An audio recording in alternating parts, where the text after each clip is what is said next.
Shalom, saudara dan saudari yang terkasih dalam Tuhan kita Yesus Kristus.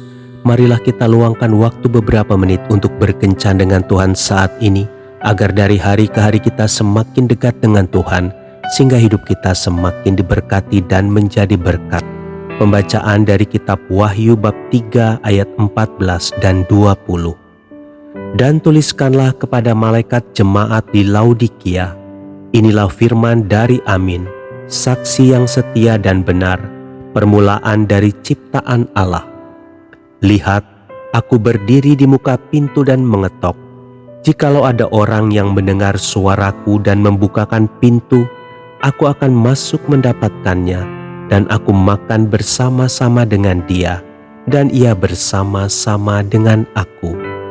Demikianlah sabda Tuhan, syukur kepada Allah.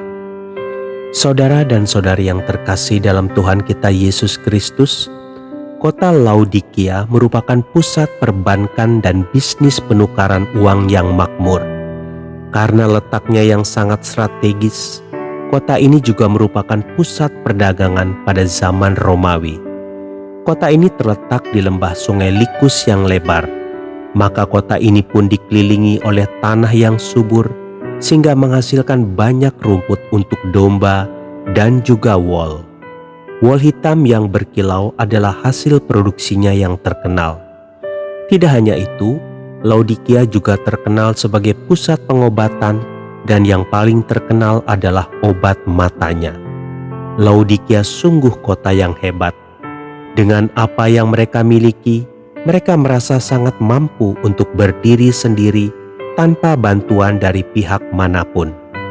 Terbukti ketika gempa bumi hebat pada tahun 60 Masehi menghancurkan kota-kota di Asia Kecil, Laodikia menolak bantuan finansial dari Kekaisaran Romawi. Kehebatan secara fisik membuat jemaat Laodikia pun merasa hebat secara rohani, sehingga membuat mereka tidak membutuhkan seorang pun untuk menolong mereka bertumbuh dan berkembang di dalam kerohanian mereka. Bahkan Tuhan sekalipun tidak. Ini dibuktikan dengan suratnya kepada jemaat di Laodikia, di mana dalam suratnya itu Tuhan memberikan kesempatan kepada jemaatnya ini untuk membukakan pintu baginya yang masih setia menunggu di depan pintu. Saudara dan saudari yang terkasih dalam Tuhan kita Yesus Kristus, bagaimana dengan kita? Apakah saat ini kita merasa hebat dengan apa yang kita miliki?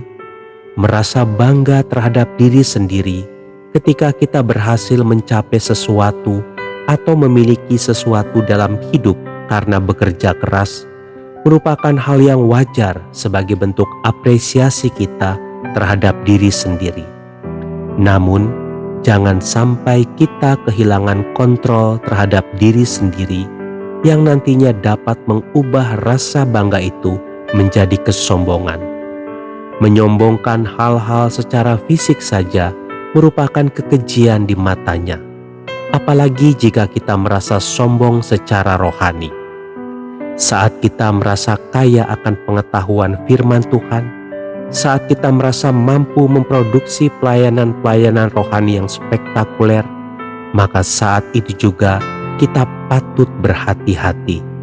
Jangan-jangan kesemuanya itu membuat kita tidak lagi membutuhkan Tuhan. Mari selidikilah hati kita. Tuhan Yesus memberkati. Marilah kita berdoa dalam nama Bapa dan Putra dan Roh Kudus. Amin. Tuhan Yesus, aku sadar bahwa aku rentan terhadap kesombongan. Untuk itu aku mengundang Roh Kudus-Mu masuk dalam hatiku, agar menasihatiku selalu. Amin. Dalam nama Bapa dan Putra dan Roh Kudus. Amin.